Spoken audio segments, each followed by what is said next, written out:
Welcome to another edition of E.W. Jackson for America. God bless each and every one of you. Hope you're having a wonderful week. Hope you enjoyed the message yesterday. On Mondays, I play the message from Sunday morning. Hope that you were able to see that if you weren't able to see it on Sunday because you're in your own church or otherwise occupied. Hope you were able to see it yesterday because that was really the conclusion of a series of messages I've been preaching on God's desire for us to have more and more. And that's not just physically, that's not just materially, but that's spiritually and emotionally and mentally and intellectually and relationally. On every level, God's desire for us is abundance. I mean, folks, what do you think heaven is going to be like?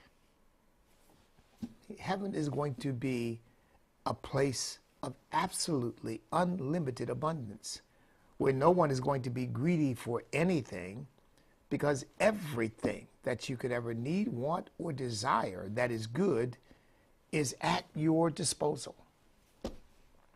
That's God's will for us. What did Jesus pray? Your kingdom come, your will be done on earth as it is in heaven. So I hope you'll check those messages out. We're going to be expanding that part of the ministry. It's going on daily with teaching and preaching messages on a variety of networks. I'm hoping to make some headway on that this year. But in the meantime, we're only on weekly on Andrew Womack Ministries and Christian Television Network down in the Tampa, Florida area. And of course, I am live streaming the church program and the sermon every Sunday. Look, I've only got two issues that I want to address today that may lead me into some other areas, but two basic issues I want to address today. I'll get the least, well, because they're both important. But so let me get the first one out of the way. And that is the illegal immigration situation and the bill that the Senate has proposed that apparently is now dead in the water because Republicans who were supporting it are now backing up from it. And well, they should. I had been opposed to it from the very beginning. And I deeply disappointed by James Lankford. I don't know him, really never followed him closely, but I knew that he was a former pastor. Always just kind of checked the box for him as a conservative, and then he comes up supporting this stuff, sort of being a lead proponent of this. I mean, and this is a bill that purports, in order to get money for Ukraine, that's what the bottom line is here. In order to get money for Ukraine, this was the bill that Biden doesn't want to close the border at all. The Democrats don't want to close the border, folks. Let's be clear on that. They just don't, because they see it as their political insurance policy for gaining ultimate hegemony over our country. Absolute one-party control over America. That's what they want. And they see illegal immigration as a pathway to getting there. They don't want to close the border. They're not the least bit interested. And you know, once again, I don't understand why no Republican politicians are willing to say that. The American people need to hear that. Because I think most people who have any kind of independent thinking or any kind of discernment are trying to figure out in their heads, why are they allowing people to pour across the border? You know, compassion doesn't make sense because you know that you're enriching the cartels that are trafficking children and women and the drugs, and so you know that compassion can't possibly be the answer when you're bringing people here who are either enslaved to the cartels, or they're criminals in gangs, or they're women who are being worked or prostituted, or they're children who are being sold. Wow, my wife and I watched, well, actually, she couldn't watch it. She couldn't finish it, but I watched The Sound of Freedom, and I tell you, folks, but let me not go down again that trail. So I think a lot of Americans are saying, what is really going on? And I don't hear Republicans and so-called conservatives willing to say, here's what's going on. They really, well, I can't say none. There have been a couple who have alluded to this, but this should be a drumbeat for the American people to hear. And of course, the left always comes up with these cute little phrases like, it's replacement theory, it's racist, oh, you're trying to. It has nothing to do with that. It's not replacement theory. You might call it displacement theory, because what they're really trying to do is they're trying to cause a major shift in the politics of the country. I mean, most people don't talk about this either, but we need to. You have to remember that congressional representation is based not upon the number of citizens in a jurisdiction, but the number of bodies in a jurisdiction. You know, most Americans forget that when you have, say, 500,000 illegal immigrants flood into your state, they can change the amount of representation in that state, even though those illegal immigrants can't vote, because the census counts bodies, not citizens. And congressional representation is based upon the number of bodies, the total population, not the number of citizens in a jurisdiction, in a congressional district. So already they're having an impact and are going to have an impact. The next census, there's no telling. I mean, folks, I shudder to think about the 2030 census. Because unless we get rid of these folks, unless we deport them en masse, I mean, we have a major, it's one of the platforms of my presidential campaign. I said, just have to prepare the American people, because we're going to be talked about and we're going to be accused of a variety of different monstrous acts, but we're going to have to be prepared to engage in mass deportation. You simply can't allow this to stand, because every day you let it stand, you're sending a message across the border to say, don't pay any attention to what these dumb Americans say. Just get there, and once you get there, they're going to let you stay, and you're going to become a citizen, and it's going to all work out, and your children will be born citizens. So just ignore them. Ignore all the rhetoric. Oh, we have to stop illegal. Ignore it. Just go. But I tell you what, you start deporting them en masse, and they start seeing people come back and saying, I was awakened at 3 a.m. in the morning with ICE staring me in the face. And I was put on a truck, and within 3 days I was put on a plane or put on a bus, and here I am now back in my home country. And the same thing happened to my cousin, the same thing happened to my brother, the same thing happened to my sister, the same thing happened to my uncle. The message will then go out, yeah, there's no need in going, because if you go, you'll never have a sleepless night, because they're gonna hunt you down. And you'll never be able to rest, because once they find you, they're going to get rid of you.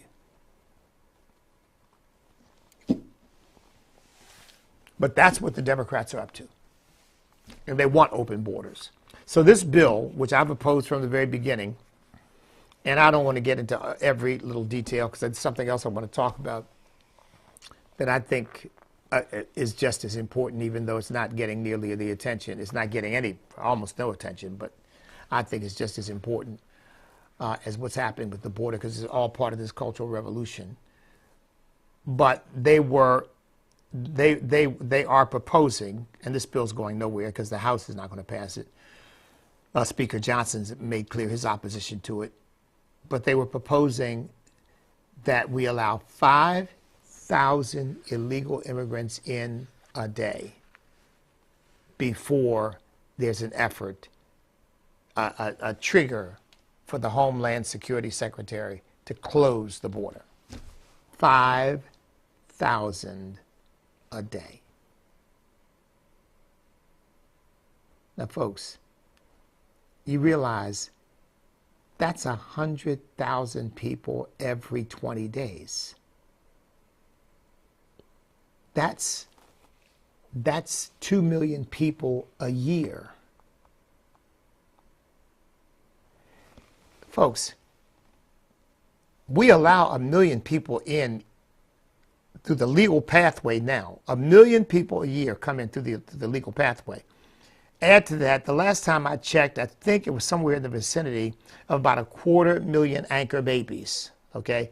Babies born to non-American citizens in our country who then, by virtue of being born here, are citizens, which is another policy I would change with the proposal of a constitutional amendment. In fact, I probably ought to pursue that whether I'm running for office or not. But those babies add to the numbers. So now we're at 1.25 million people, new citizens or new residents on their way to citizenship, added to the country every single year. Now, you add family to that. People get married, they have children, chain migration, they bring others with them. So let's just pick a number. Let's call that 1 million a year. Ultimately, over a period of 2 or 3 years, becomes 3 million. Now you add to that now another 2 million coming across the southern borders, bypassing that whole process, and then add to them the anchor babies, well, I've already included the anchor baby count, but add to that chain migration and all of that. So now you're up to you got 2 million, you got 1.25 million, you got 3.5 million or more coming into the country based upon with this. If this bill were to pass, that doesn't leave us in any better position than we're in right now. Not to mention that there's really no disincentive to stop crossing into our country illegally. You're still encouraging it. But here's the kicker, folks. Here's the kicker. Because, well, we're going to, once it hits 5,000 a day, what? But you know what? Little hidden language in the bill says that when it hits 5,000 a day, I think that's over a 7-day period, or it hits 8,500 in one day, the Secretary of Homeland Security may close the border, but he's not required to. So we passed this law right now with Joe Biden in office. Let's just call him in office another year. All you've done is given him an out for the next year to say, I've solved the border problem, while people continue to pour across the border. I am so glad that the Senate has come to their senses. The Republicans in the Senate have come to their senses. Now, let me add one other thing to this. And I hope you'll let your senator know that you are opposed to it as well. Let's see if I can find what the number of this bill is, and so that you know. I mean, if you just tell them the immigration bill, they're going to know exactly what you're talking about if you write them or you email them. I don't see it handy, but again, it's the new immigration bill that's being proposed by the Senate and being negotiated. They thought they had negotiated something that they could recommend to the House, but now Mitch McConnell, Jim Lankford, and others who were supporting it are now backing off, saying that they don't think they don't think it's a good thing. Yeah. So here's the other point I want to make. Here's what the left says. You bunch of Trump sycophants, Trump says he doesn't want it, and you, like a bunch of just lemmings, just follow him and do whatever he wants to do. This is what the left continually does. And I don't know whether they're really that ignorant of how political dynamics work, that ignorant, or whether they know better, but they are so committed to demeaning the American people, and they have such a condescending attitude against these deplorables and these people who carry their Bibles in their guns, cling to their Bibles and their guns and all of that, that they don't even bother to think through it. They just assume the worst because they're comfortable with that. It's not what Donald Trump is saying, it's what the American people are saying. I mean, the Republican Party in Oklahoma withdrew their endorsement of Jim Lankford over his support for this bill. I mean, you realize how unprecedented that is? They actually said, you support this bill, you will not have the support of the party in Oklahoma. Folks, they weren't doing that because Donald Trump told them to do it. They're doing that because they have profound convictions about what's happening in our country, and they're simply not going to sit by and let their U.S. senator stab them in the back and undermine everything they believe in on the issue of immigration.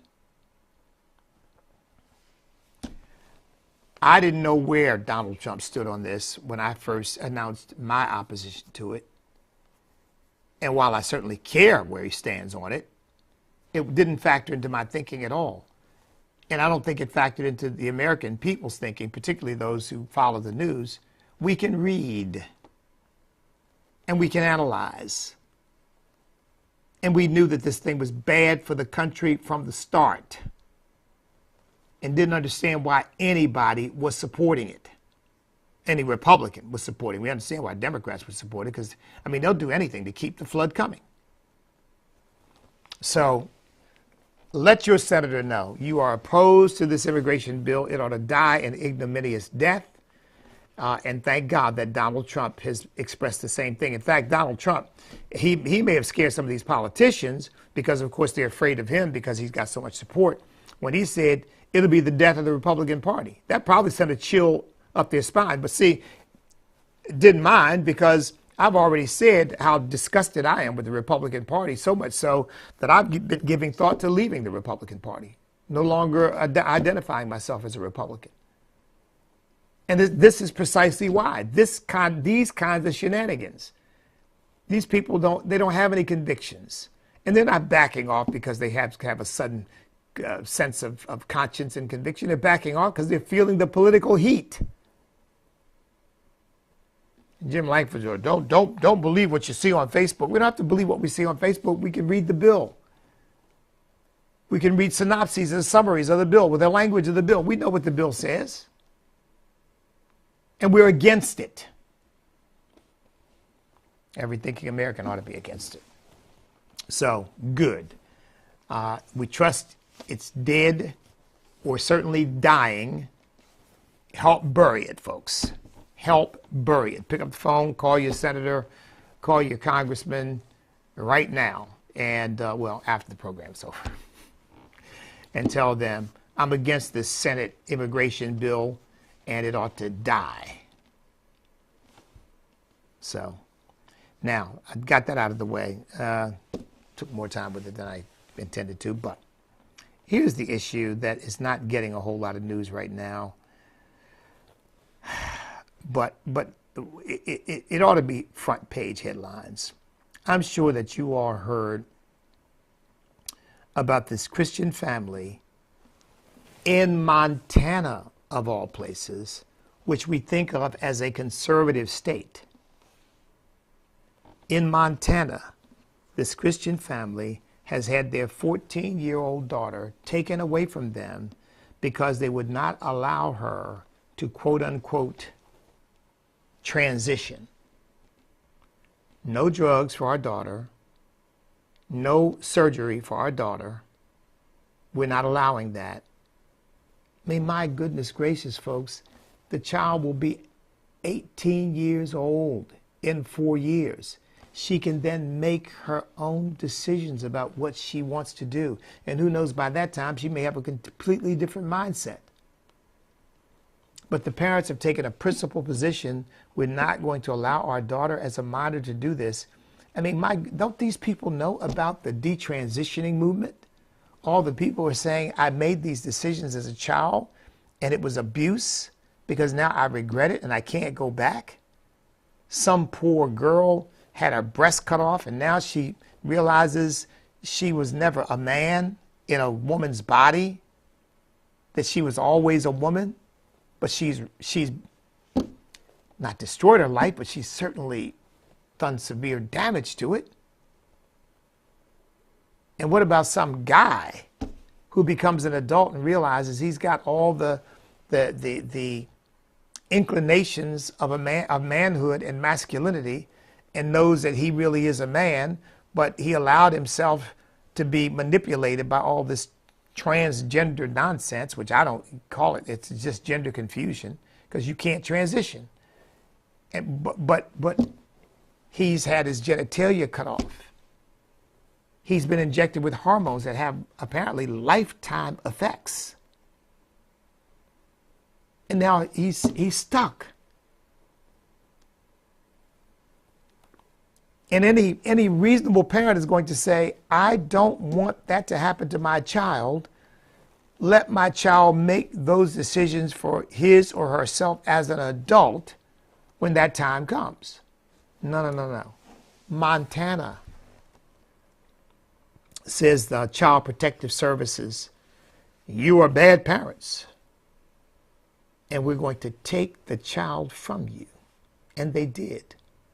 They took the child from the parents and sent the child to Wyoming, another, one would imagine, conservative state. These Midwestern states, these Western states are, for the most part. Send the child to Wyoming so the child can get, quote unquote, gender affirming care. Well, gender affirming care would be affirming a boy as a boy because he was born a boy and he's always going to be a boy. He's going to become a man. And a girl is a girl because she's always going to be a girl and will become a woman. How about affirming that? You talk about that kind of gender affirming care? Yeah, sure. But then that's not what you're talking about. They're talking about Frankenstein monster care. We're going to inject you. We're going to cut you. We're going to mutilate you. Basically, we're going to destroy you. We're going to destroy what God made. And we're going to be our own gods, and we're going to be our own creators, and we're going to create something different.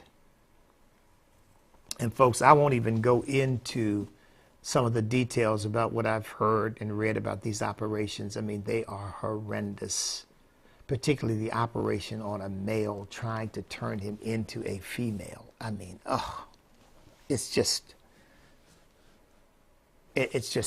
horrendous, folks. It's just horrendous.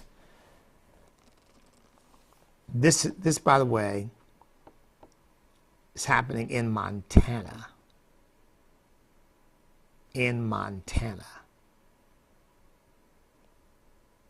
Folks, this is what they want for the entire country. And let's make no mistake about what's going on here. At the root of this is a godless Marxist worldview that says, first of all, we were not created in the image and likeness of God. That it says basically Jesus was lying when he said, in the beginning God created them male and female. That was a lie. Jesus didn't know what he was talking about. That's what they're saying. So not to mention the blasphemy involved in that. But they're also saying this: parents don't get to determine what's best for their children. The state does. Now that is pure Marxism, because Marxism believes that the family is an oppressive construct that needs to be undermined and ultimately destroyed anyway. And this is the perfect way to do it. You all heard me talk about Jorge Lukács, the Hungarian commissar who developed sex back in 1913, developed sex education in Hungary as a way of separating children from their parents by instilling in the children the ideas that your parents telling you based upon their orthodox beliefs and based upon their Christian beliefs, all this stuff about no sex outside marriage, they're trying to hold you back, they're trying to hold you down, they're trying to stop you from enjoying life, they're trying to stop you from pleasure. We're going to teach you all the things that you really need to know, that your parents are either incapable or unwilling to teach you. Her life completely. Now the question, of course, is fundamental. Wait a minute, who's in charge of and responsible for children? Their parents or the state? Now I can see in extreme cases where parents are committing crimes, where they're abusing children sexually, physically, using children, prostituting children, applying children with drugs. Look, there can be some horrendous things that can go on within a so-called family, and I'm completely aware of that. And those things are not only morally wrong, they're against the law, and the state has every right to step in to try to protect those children from that. But this is not that. This is a situation where they simply don't agree with your spiritual. These are Christians in this case, and you'll find that's going to be the case in many instances. They don't agree with your Christian perspective, and so they're going to stomp on you. And they're going to stomp on your right as a parent. And just literally by force, because when the state does it, folks, it's by force. That means if you try hard enough to interfere, you will ultimately face the point of a gun. And I'm not exaggerating. Because they're not asking your permission, they're coming in forcibly taking your child away from you. Now look, this is what I mean by the Cultural Revolution. The Cultural Revolution continues. Because there was a time in this country when everyone understood family is sacred. And only in the most extreme of circumstances does the government step in between parents and their children, where parents are doing things that are immoral and illegal and actually hurting their child. This is a case where these parents are trying to protect their child from being hurt, but the state says, no, we will define that. Thank you very much. You shut up. You have nothing to say. You don't want your child mutilated? We say your child should be mutilated. We're going to do it. You don't want your child injected with hormones? We say the child needs to be injected with hormones. We're going to do it. And they say, well, we don't do this. The child may commit suicide. They don't want to talk about how many people who go through this horrendous nonsense end up killing themselves as a result. Because they realize that was not what their problem was. Their problem was mental illness. Their problem is the same problem as the anorexic or bulimic child looking in the mirror and seeing a person who is fat when in fact they're as skinny as a rail. Their mind is warped and is not seeing reality as it is. And that's what's going on with these kids. Now, some of it is being aided by this plague, this movement that says, oh, this is cool, this is cool. We got to identify all the people born in the wrong bodies. And when you think about that, folks, that doesn't even make sense. Now, let me just tell you where this is going, because here's another story. Now, this is not an American story, but this is what it's coming to. A man was arrested in Great Britain for posting, oh my goodness, I don't think I can find that story, but for posting on his, I believe it was his Facebook page or Twitter, that you cannot transition from a man to a woman. And that basically men are men and women are women. First, he lost his job. Yeah, he was fired from his job. And then he was arrested. because they had to investigate whether he had committed a hate crime. Now, mind you, he had named no individual. He had threatened no one. He had said nothing about, we ought to do this, that, or the other. He simply said, men are men, women are women. You can't change from one to the other. I mean, that's essentially all he said. I thought I'd save that story, but that's essentially all he said. And as a result, he almost went to jail. That's where they want to take it in our country. You don't make any mistake about it, folks. That's where they want to take it. They're now using terms like misgendering. They want to enshrine that stuff in law. And a lot of these stupid corporations have embraced this nonsense and are doing this to their employees. And then if you don't go along, they want to send you to an indoctrination session, which is exactly what they tried to do to this guy. Here's another instance. This woman had to quit her therapy job because she was essentially told that she was to approve teen gender transitions for anyone who said that they felt they were uncomfortable in their body. Any kid who says, I feel like I might be a girl, I feel like she was required to approve the full Nelson, the hormones, surgery, all of it. And as a thoughtful therapist, she's saying, but it just seems like we're not really doing therapy here. This is kind of a conveyor belt.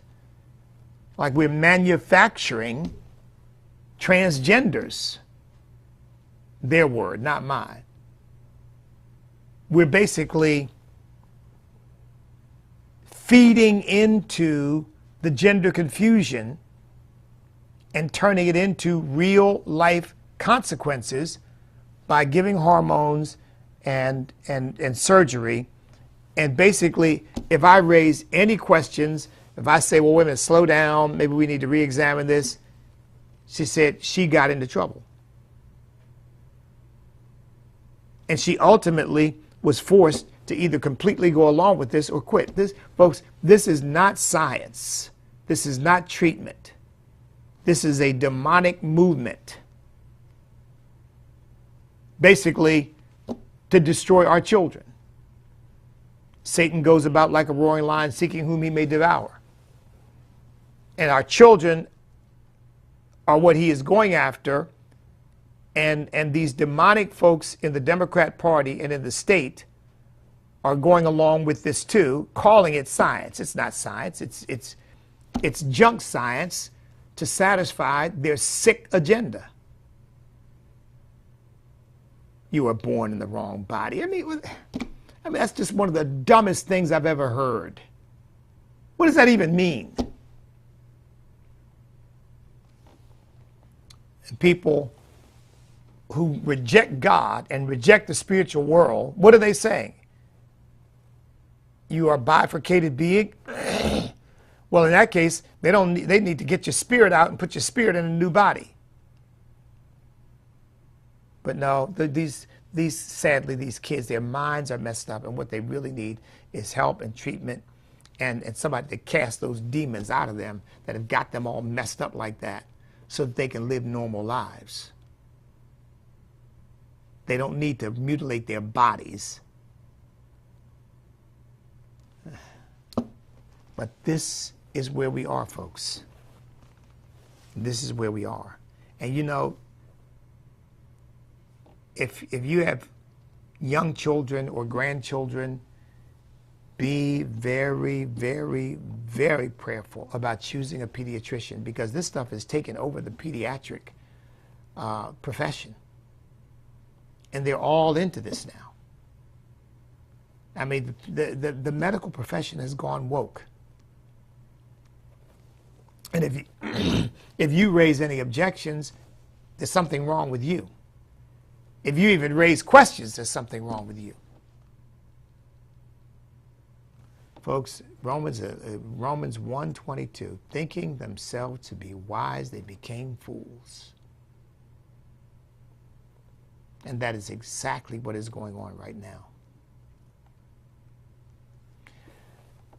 You say, well, now, Bishop Jackson, what do we do about this? This goes to the issue I talked to you about, I think, on Friday. Reach. Revolt to end anti-Christian hatred. Look, in order to fundamentally transform the United States of America, as Barack Obama announced that was the real desire of the Democrat Party, the real desire of the left, you've got to get rid of Christians and Christianity. You have to. Because they're the last bulwark. They're the last wall of absolute principle that says, no, we're not changing. I mean, you got politicians who used to be against so-called same-sex marriage, which there's no such thing. But you have politicians, Republicans, like the Cheneys, who used to be against it. Now they're for it. Like Rob Portman used to be against it. Now he's for it.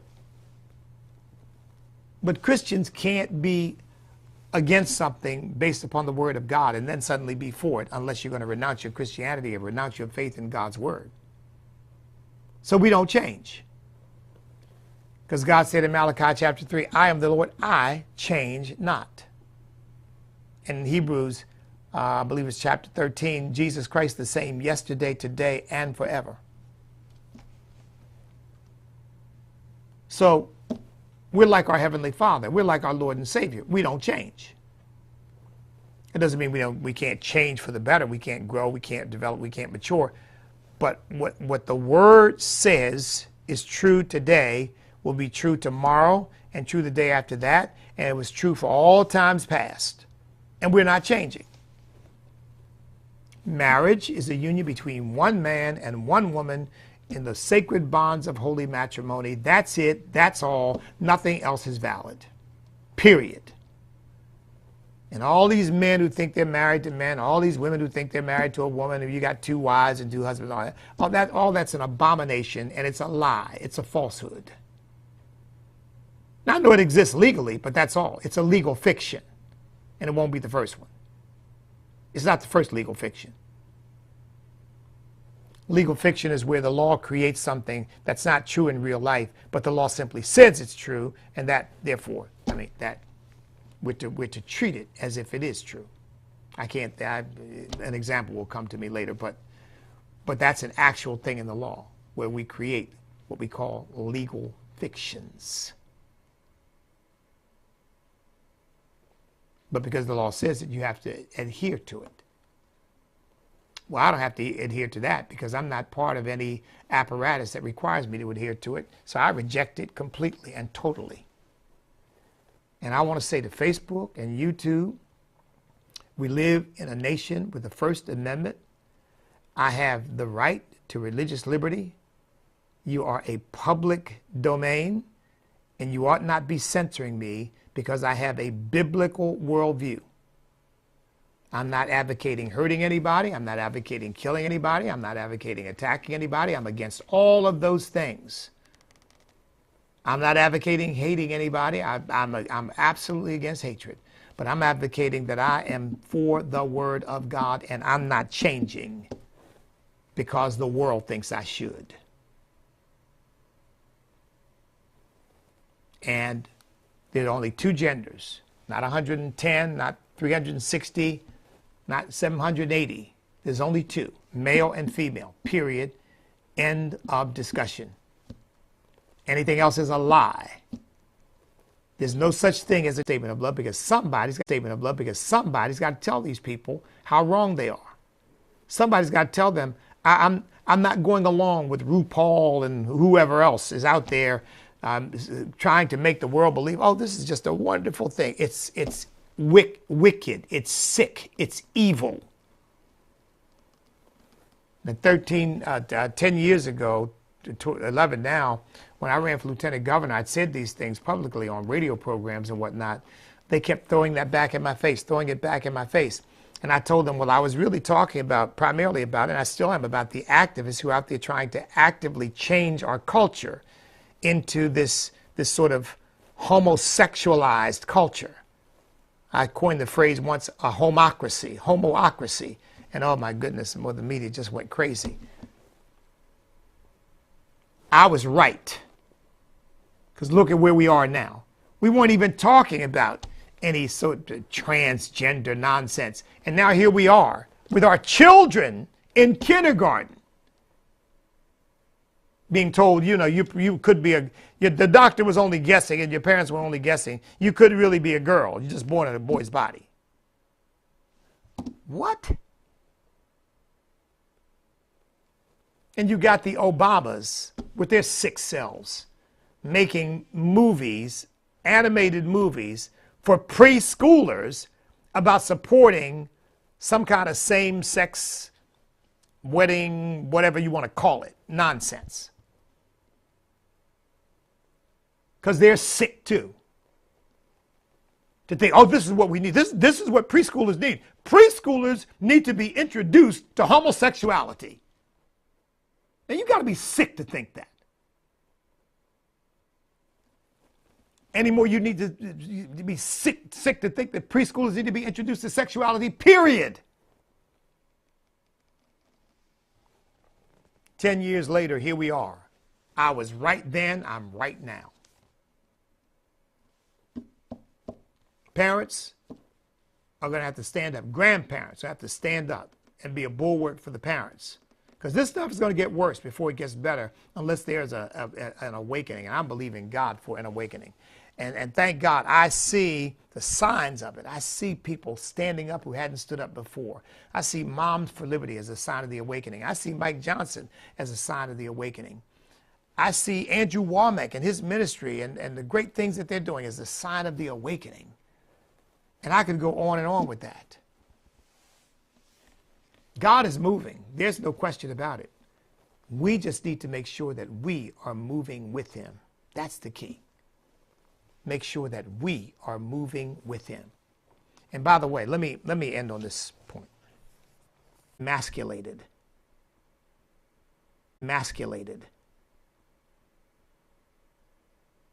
And just stand around and let you castrate us. Mentally and emotionally and psychologically. We're not buying it. Men need to stand up as heads of their households, not with anger and abuse, but with love and compassion, but with firmness and with honor, with integrity, with love.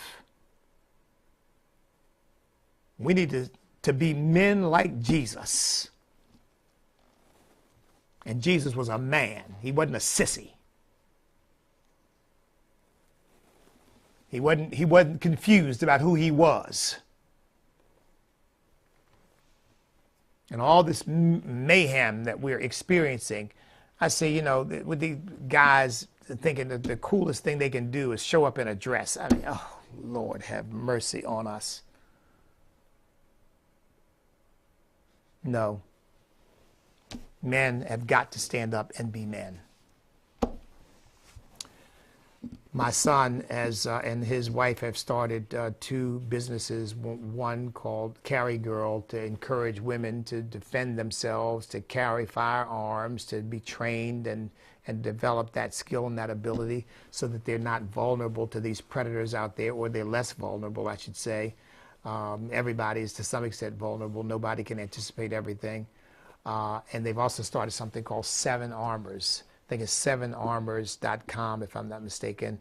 The number 7 is how it starts, and then the word armors.com. And he's talking about creating a men's ministry out of that. So let me just say, as I close, we've got to stand up. We've got to be heard. We've got to get involved.